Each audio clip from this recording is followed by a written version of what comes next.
Hello and welcome to me rebooting up another series that has been dead in the water for a while, learning Diamat.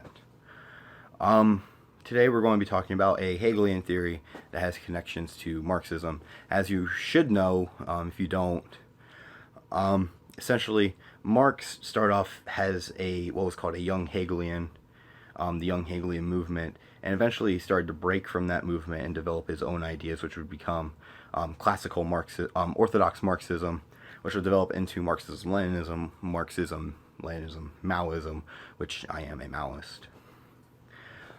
Today, we will be covering the end of history, a theory by Hegel.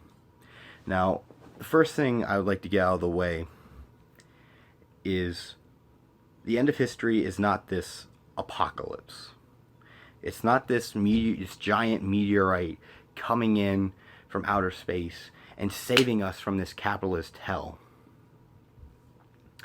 No, it's the building up of freedoms, essentially, and getting to a point where we're so free that no more change can be made. Hegel has very unique methods of describing this. He describes with nature and God and such in an almost theological manner. In his own words, and this is the Barnes & Noble edition, I believe it was published 2004, the Barnes & Noble Library of Essential Reading, originally published in 1840. This is a reprinting, of course. Hegel puts it like this. Let's see, page 18. The history of the world is none other than the progress of the consciousness of freedom, a progress whose development, according to necessity of its nature, is our business to investigate.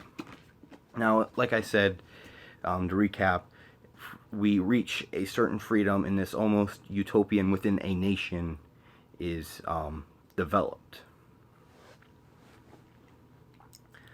But, however, Hegel just viewed history as moving on, man becoming more free. He didn't see the catalyst of it. And really, if we look at Marxist, like texts from Marx all the way up to Mao, we see one thing being the catalyst to this all, and that is contradiction. In fact, in Mao's premier work, one of Mao's premier works on contradiction, of which he takes on negation of negation, a thing I will copy later, which on contradiction will be the centerpiece of that. Mao says the following: contradiction is universal, it is absolute, it is present in the development of all things, and it permeates from beginning to end. And like he says, it is in the development of all things. Contradictions are within me, they're within you, they're within this house, and this house trying to keep itself together. It needs care, it needs maintenance, or else the contradictions will build up, and the house around me that I am living in will crumble and fall. But Hegel, of course, viewed the march of history in this utopian manner of which everything will build up, everything will become better and better. He didn't really see that things can get worse, like the fall of the Soviet Union, China being forced into capitalism, and whatnot. Marx also disagrees with Hegel in the sense of that Hegel says history is us becoming more free, whereas Marx says it is the workers gaining more and more control as time goes on. Eventually, we come from capitalism, feudalism to capitalism, to socialism, to stateless communism.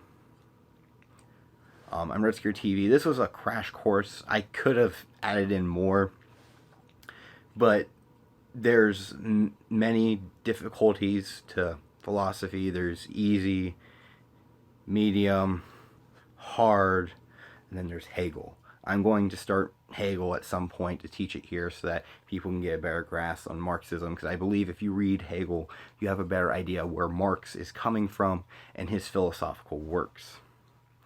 I am RedScare TV. I would like to remind you that I do have social media pages. I have a Reddit I have a subreddit dedicated to this page where I try to remember to post videos on there, so subscribe to that if you want, if you're on Reddit a lot, or if you're on Facebook, there's there, or Twitter, and those are also good ways to contact me if you want your videos on RedScare TV and the guidelines to get it on RedScare TV, because I do have specific guidelines that if you contact me you will get.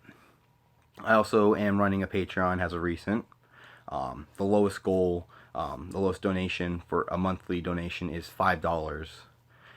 Not too much, but of course I understand not many people have that money. Of course me, because I am trying to uh, get money and have some extra funding for this show. Because as you might notice, the lighting isn't all that good in here, so I'm thinking, get better lighting. That way it'll take away some of that grainy effect. Because this is a very good camera. This phone I'm using is a very good camera, front camera on it. But anyways, I am RedScare TV, and as always, Red Salute.